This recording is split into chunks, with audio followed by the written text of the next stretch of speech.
오늘은 예레미야 31장 말씀을 함께 보길 원해요. 제목은 영원한 사랑으로 너를 사랑하기에. 31장에는 참으로 중요한 단어와 아름다운 말씀이 참 많아요. 그 가운데서도 주님께서 하나님의 백성인 우리에게 사랑을 고백하시는 이 말씀보다 더 크고 놀랍고 아름다운 대목이 어디 있을까 싶어서 영원한 사랑으로 너를 사랑하기에라는 제목으로 함께 말씀을 나누길 원합니다. 여러분들은 누구에게 나 당신을 친구야 나는 너를 영원히 사랑해 누구에게 그렇게 고백해 보셨어요? 몇 번이나 고백해 보셨어요? 사실 우리는 영원이라는 시간을 우리 마음대로 넘나들 수 없는 존재예요. 그래도 어렸을 때 너무 좋아하는 친구가 있으면 나는 너하고 영원히 친구하고 싶어. 우리 영원히 헤어지지 말자. 그렇게 고백을 하기도 해요. 또 결혼하기 전에 사랑하는 사람을 만날 때 내가 당신을 영원한 사랑으로 사랑합니다. 그렇게 고백하기도 해요.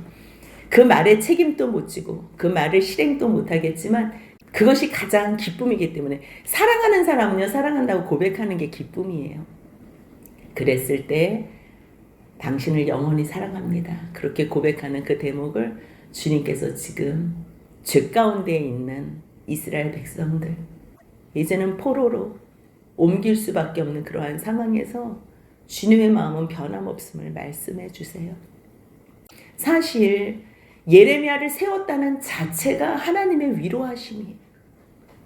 예레미야는 그 사역을 감당하면서 고통스럽고 참으로 어려운 현실을 지내고 있지만 하나님께서 예레미야와 그 백성을 구원하시기 위해서는요, 파수꾼인 예레미야 선지자를 세우실 수밖에 없는 거예요. 그런데 그 크신 사랑을 알지 못하는 이스라엘 백성들은 하나님께서 세우신 예레미야의 말씀은 귀담아 듣지도 않고 거짓 선지자들이 이야기하는, 해결되지도 않을 거면서 희망 고문하는, 2년 만에 돌아올 거야, 2년 만에 돌아올 거야. 뭘 2년 만에 돌아와요? 자기가 돌아오고 싶다고 해서 돌아와요? 아니라니까요. 하나님의 계획은 70년이에요. 70년 동안 바벨론에 포로로 끌려가게 하셔서 거기에서 섬기는 거를 배우게 하시겠다는 거예요. 섬기는 거. 왜요? 아무리 애굽에서 종노릇 했을 때 얼마나 억압된 불쌍한 삶이에요. 하지만 하나님의 백성으로 자유를 만끽하면서 이제 너희가 참 자유인이 되었으니 이제 완전히 너희가 수고하지도 않는 땅과 집에서 너희가 열매를 다 누릴 것이니 그냥 하나님을 예배하고 형제들을 사랑해라. 이웃을 섬겨라. 그게 어려워요? 아니, 전에는 종노릇도 했는데, 그런데도 매 맞고 일했는데 이제 때리는 사람도 없고 눈치 볼 사람도 없고 수고도 안 했는데 땅을 얻고 수고도 안 했는데 집을 얻고 모든 열매를 따먹으면서 사는데 하나님을 섬기는 게 그렇게 힘이 들어요? 하나님께서 뭘 해주셨는지 안다면, 하나님께서 하나님을 사랑하는 것처럼 옆에 있는 보이는 이웃을 사랑하면 너희가 나를 사랑하는 것이다. 그렇게 말씀하셔서 이웃을 사랑하라고 했는데 서로 치고받고 싸우고 헐뜯고 피 흘리고 음행하고 자기들이 누군지를 잊어버린 거예요. 그래서 주님께서 여러 번 말씀하셔서 수백 년을 그러지 마. 돌아와. 너희들은 나의 백성이니까 나의 백성처럼 살아. 그것이 너희들이 행복하게 사는 길이야. 말씀하시는데도 듣지 않는 거예요. 그러니 어떻게 해요? 이제는 막바지. 이제는 완전히 멸망의 길로. 다 우상을 섬겨서 하나님을 믿는 한 사람도 남은 자가 없을 것 같은 거예요. 남은 자가 없으면 예수 그리스도가 누구를 통해서 와요? 그래서 주님께서 어쩔 수 없이 바벨론 포로로 70년을 계획을 세운 거예요. 그런데 거짓 선지자들, 이스라엘 백성들은 하나님을 거역하는 데만 집중되어 있지 하나님의 마음을 모르는 거예요.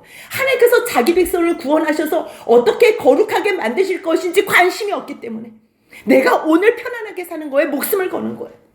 내가 나의 삶에 만족하는 것, 그것이 아니요. 너희 그렇게 사는 존재로 만들지 않았다는 거예요. 하나님 안에 들어오라는 거예요. 하나님 말씀 안에 들어와야지만 행복하게 살아요. 근데 거짓 선지자들은 그런 말을 안 가르쳐줘요. 하나님 말씀 믿지 않아요. 자신도 믿지 않기 때문에 백성들에게도 거짓을 얘기하는 거예요. 지금 보이는 게 중요해. 걱정하지 마. 하나님이 2년 안에 돌아오게 할 거야. 아니요. 죄의 싹이 사망이라는 걸 알 때, 아, 죄의 형벌이 이렇게 무섭구나. 그것을 알 때에, 하나님께로 마음을 돌이킬 때에, 그때부터 진정한 복이 시작되는 거예요. 그래서요, 거짓 선지자들의 말로 위로가 되지 않아요. 정말 하나님의 마음과 말씀을 알아들을 때의 위로가 돼요. 엄마가 지금 나를 왜 때리지? 내가 말을 안 들어서구나. 내가 이렇게 살면 망할 것 같으니까, 사람 구실 못할 것 같아서 엄마가 나를 혼내는구나. 그걸 깨달아 알면 사실 혼나도요, 덜 섭섭해요. 자기 잘못을 깨달아서 그 죄를 끊으면 돼요. 하나님도 마찬가지예요. 내가 지금 너희들 포로로 옮기는 거, 내가 너희 미워서 재앙 내리는 거 아니야. 내가 내 마음을 알잖아.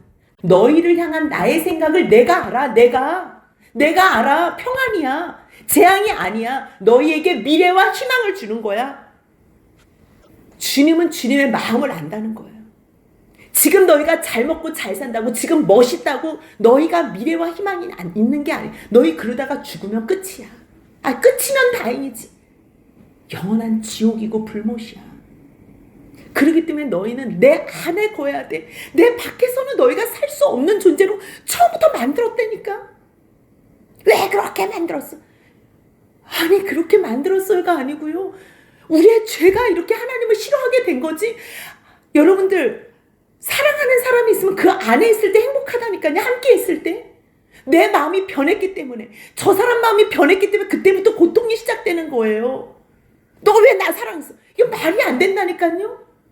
처음부터 그 안에서 사랑하기로 그렇게 작정된 거예요. 그땐 주님께서 내가 너를 향한 나의 생각을 알아. 그럴 땐 너희들은 나를 떠나서는 살 수 없는 존재야. 근데 지금 너희가 나 떠나서 사네? 어쩌냐?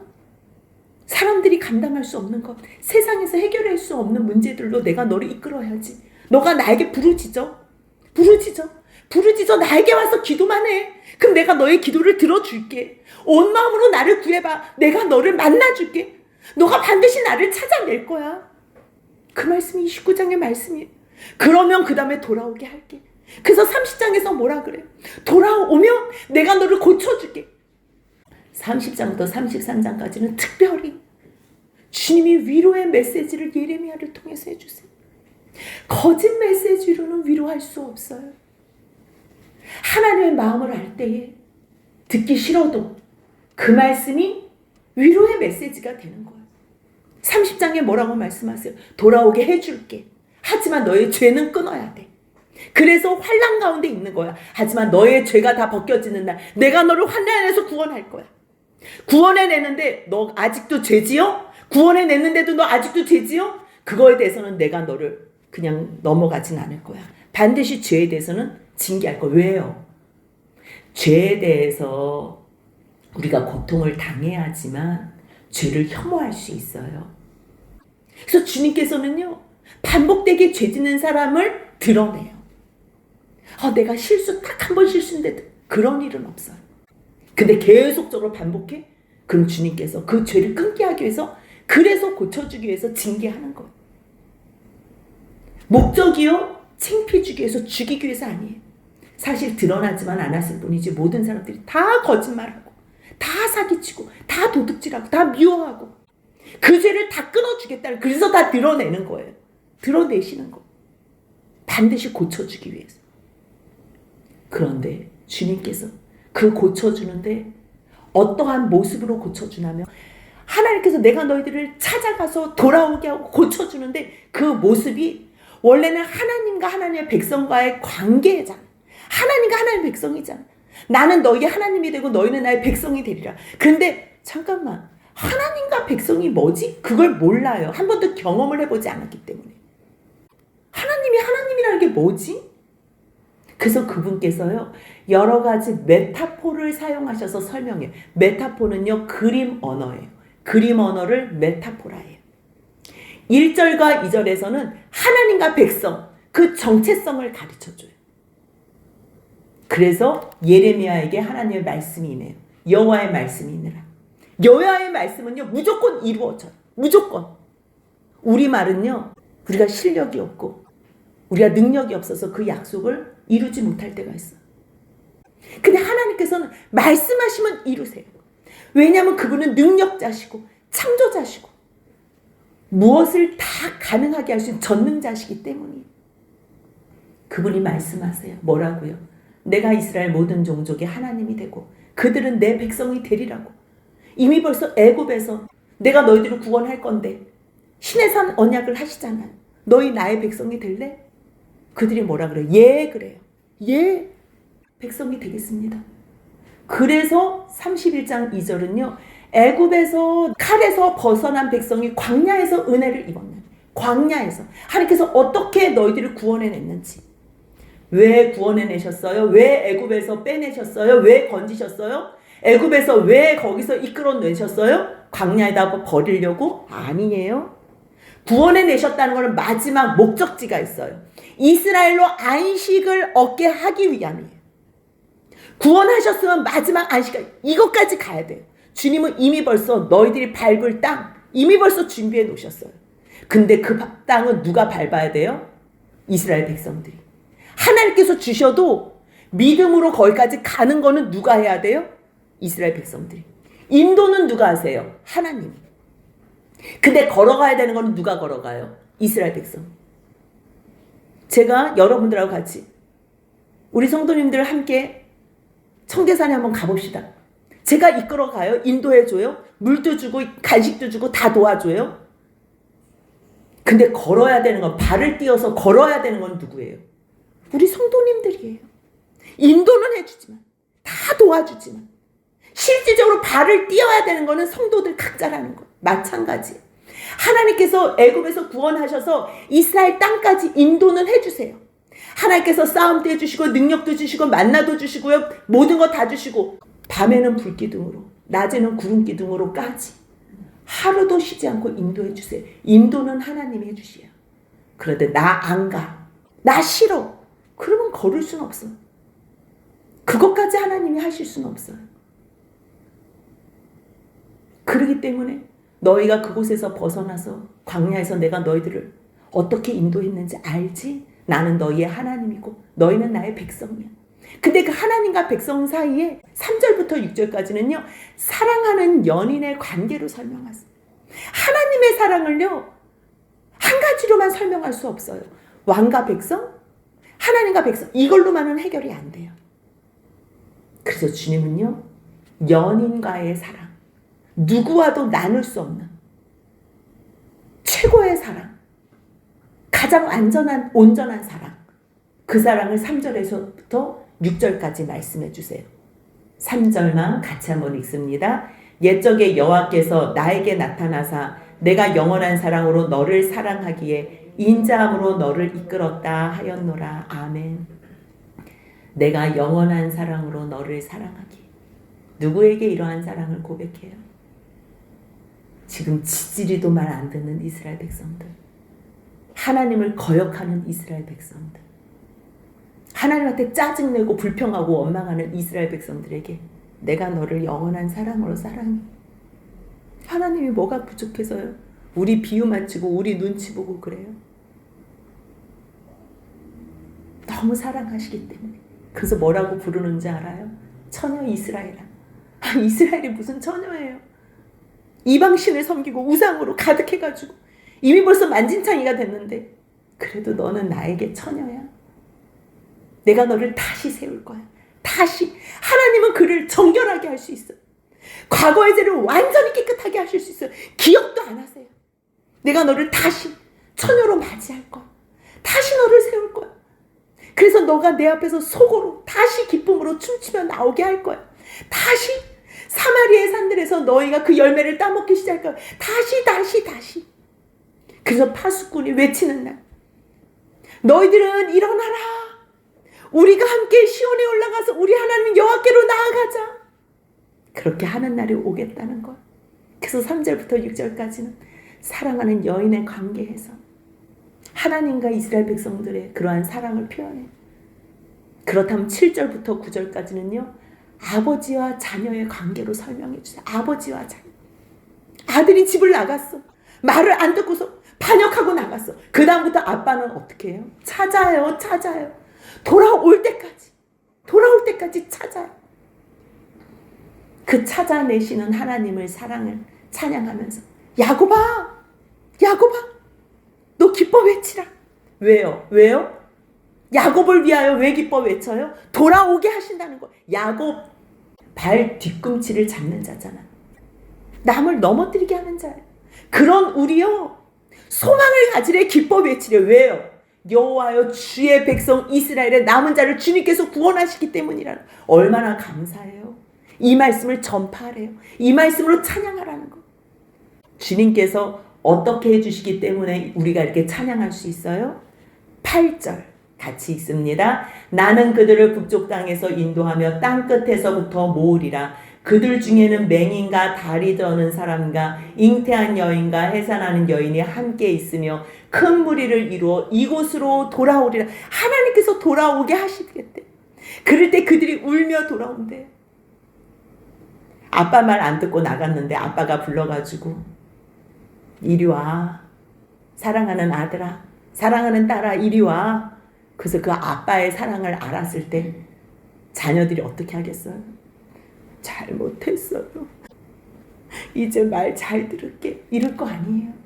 울며 돌아오는 거. 이거는 회개의 눈물이에요. 회개의 눈물. 하나님의 인도하심을 받고, 그리고 하나님 도와주세요. 하나님 도와주세요. 그렇게 기도할 때에 이제 절대로 넘어지지 않게 하겠대요. 주님께서 물 있는 계곡의 고든 길로 인도하겠대요. 가장 좀 이스라엘에서요, 우리나라에서 물하고의 느낌이 달라요. 거기는 생명수예요, 물 자체가. 그러면서 주님이 뭐라고 말씀하세요? 나는 이스라엘의 아버지야. 너희는 나의 아들이야. 내가 이스라엘의 아버지야. 에브라임, 너는 나의 장자야. 큰 아들이야. 북이스라엘을 대표해서 에브라임이라고 얘기를 해요. 남쪽 유다는 유다라고 얘기를 하고. 에브라임, 이미 벌써 아수르에 멸망되었어요. BC 722년에 우상을 섬김으로 말미암아 이미 벌써 멸망했어요. 이제 남유다가 멸망하는 중이에요. 근데 에브라임은 나의 장자야. 나는 너희 이스라엘의 아버지야. 무슨 고백이 더 필요해요? 근데 아버지와 아들의 관계로도 부족하니까요. 이번에는 10절부터 14절까지는 목자와 양떼의 관계로 설명하세요. 목자와 양떼. 양은요, 몰라요. 어디로 가는지, 내가 무엇을 해야 되는지 몰라요. 그럴 때 목자가 다 이끌어줘요. 목자가. 주님께서 때로는 흩트기도 하시고 모으기도 하실 때 그 양떼에게 행한같이 모은 다음에 그들을 지키신다는 거예요. 같이 31장 10절 같이 읽겠습니다. 이방들이여, 너희는 여호와의 말씀을 듣고 먼 섬에 전파하여 이르기를, 이스라엘을 흩으신 자가 그를 모으시고 목자가 그 양떼에게 행한같이 그를 지키시리로다. 아멘. 그를 지키신대. 야곱을 구원하신대요. 그들보다 강한 자의 손에서 고통당하는 그들보다 강한 자의 손에서 속량하시겠대요. 그래서 구원받은 야곱, 이스라엘. 야곱의 다른 이름이 이스라엘이잖아요. 왜 자꾸만 야곱 이스라엘 왜 자꾸만 교차하면서 쓰는 줄 알아요? 너희들이 온전해서 내가 구하는 게 아니야. 너희는 야곱같이 속이는 자야. 남의 발꿈치를, 발목을 잡는 자야. 남을 넘어뜨리는 자야. 근데 내가 너희들을 구원할게. 그랬을 때 너희가 와서 높은 곳에서 찬송하고 여호와의 복을 다 누린다는 거. 다 누린다는 거. 곡식, 포도주, 기름, 어린 양도, 소도 다 누린다는 거. 그것을 얻고 크게 기뻐한대요. 그뿐이에요. 너희들의 마음, 심령, 물된 동상 같아요. 물된 동상. 배에서 생수의 강이 넘쳐 흐른다는 거. 평강의 기쁨이 넘쳐 흘러서 다시는 근심이 없대요. 그러면서 뭐라 그래요? 그때 처녀는 춤을 추며 청년과 노인은 함께 즐거워. 슬픔이 없어졌어요. 다 즐거워. 그들을 위로하며 근심으로부터 기쁨을 얻게 한대요. 누가요? 하나님이. 14절 같이 있습니다. 내가 기름으로 제사장들의 마음을 흡족하게 하며 내 복으로 내 백성을 만족하게 하리라. 여호와의 말씀이니라. 아멘. 주님께서 이제는요, 위로자인 어머니와 자녀의 관계로 15절부터 22절까지 설명해줘. 어머니가 자식을 잃었을 때 그 고통은요, 누가 말려서 그 눈물이 멈출 수가 없어. 라헬은 자녀가 없는 여인의 대표예요. 그가 자식이 없어서 위로받기를 거절해. 뭘로 위로를 해요? 뭘로? 주님으로 위로받는 거. 아멘. 내 울음소리와 눈물을 멈추래요. 라마라는 게요, 베냐민 지파가 살던 곳이. 라헬이 베냐민을 낳다가 죽었어요. 그곳이 지금 다 포로로 끌려가고 정말 아무런 소망이 없는 이스라엘과 그 베냐민, 라마, 거기서 너희가 위로받기를 거절했는데, 아니, 이제 너 울음을 멈춰. 너 눈물 멈춰. 너가 종로로 탈 때는 싹이 없었지? 이제는 싹을 받도록 해줄게. 너의 그 대적의 땅에서 돌아오게 해줄게. 이제부터 너의 장래에 소망이 있을 거야. 너희 자녀까지도 다 돌아오게 해줄게. 돌아오게 해줄게. 그래서 18절에 에브라임이 스스로 탄식하는, 에브라임이요, 하나님이 나를 수고한 땅에서 번성하게 하셨다라는 뜻이. 요셉의 두 아들이 므낫세와 에브라임이지요. 그 요셉이 두 아들로 나눠져서 12지파가 된 거잖아요. 레위 지파는 거기서 빠지고. 그랬을 때 에브라임을 주님께서 장자라고 그렇게 불러주시는 거예요. 그들도 우상 숭배를 얼마나 많이 했는지 몰라요. 그래서 결국 탄식할 수밖에 없지만, 자기의 죄로 말미암아 탄식할 수밖에 없었지만 뭐라고 얘기한대요? 내가 분명히 들었대요. 주께서 나를 징벌하시네. 내가 징벌을 받았습니다. 근데 내가 징벌을 받을 때에 멍에 익숙지 못한 송아지같이 제대로 징벌을 받지 못했다는 것을 고백하는 거예요. 참 그때 내가 잘 알았다면 이 징벌을 빨리 주님 앞에서 감당하고 회개하고 돌이켰을 텐데, 너무 무지했어요.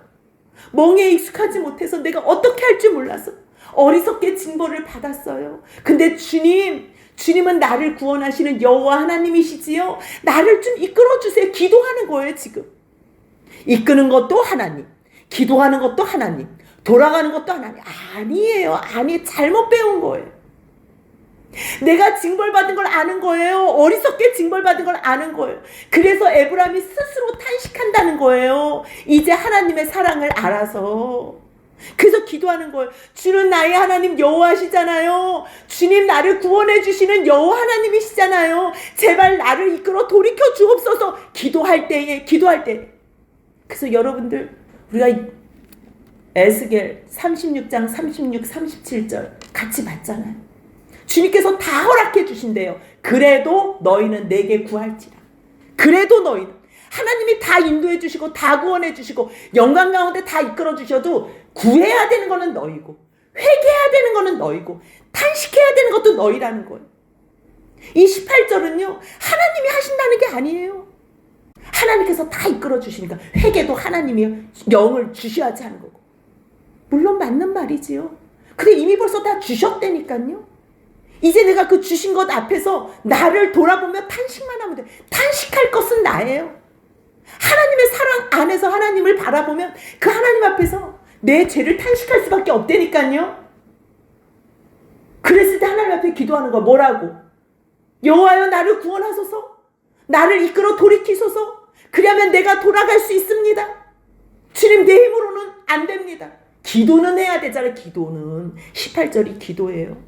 그래서 19절이 있는 거예요. 같이 읽습니다. 내가 돌이킨 후에 뉘우쳤고 내가 교훈을 받은 후에 내 볼기를 쳤사오니 이는 어렸을 때 치욕을 짐으로 부끄럽고 욕됨이니라 하도다. 아멘. 18절 19절 말씀을 너무 중요해요. 이 말씀을 제대로 이해해야 돼요. 스스로 탄식했을 때 이때부터 은혜가 임한 거예요. 은혜가 임한 거예요. 그래서 돌이킨 후에 뉘우치게 되지.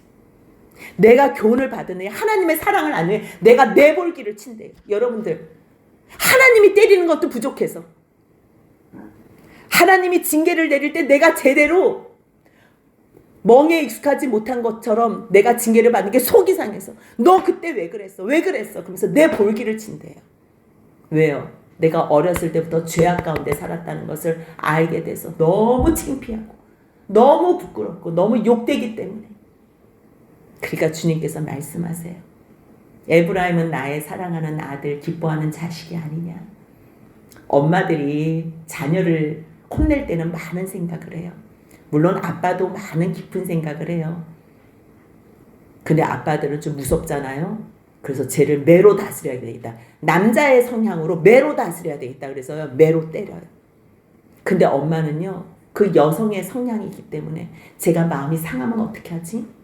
이렇게 했을 때 제가 마음이 또 어려워지면 어떻게 하지? 그래서 내가 그를 책망하여 말할 때 깊이 생각합니다. 그를 애끓는 마음으로, 그를 위한 내 창자가 들끓는데 불쌍한 마음으로. 근데 그냥 놔둘 수가 없는 거예요. 그러니까 이렇게도 저렇게도 어떻게 내가 쟤를 책망할까? 그게 하나님의 마음이에요. 15절부터 22절까지는요. 어머니의 마음, 어미의 심정으로 자녀를 어떻게 그를 품고 그를 책망할 것인지에 대해서 얘기를 해요. 그래서 뭘 말씀해요? 처녀 이스라엘아. 처녀 이스라엘. 엄마 입장에서는 자녀가 내 딸이 근데 결혼을 했다고 생각하면 그 남편이 이 여자 저 여자 만나고 돌아다닌다고 해봐요. 그거 같이 엄마에게 고통은 없을 거예요. 엄마에게 가장 큰 행복은 뭔지 아세요? 둘이서 행복하게 잘 사는 거예요.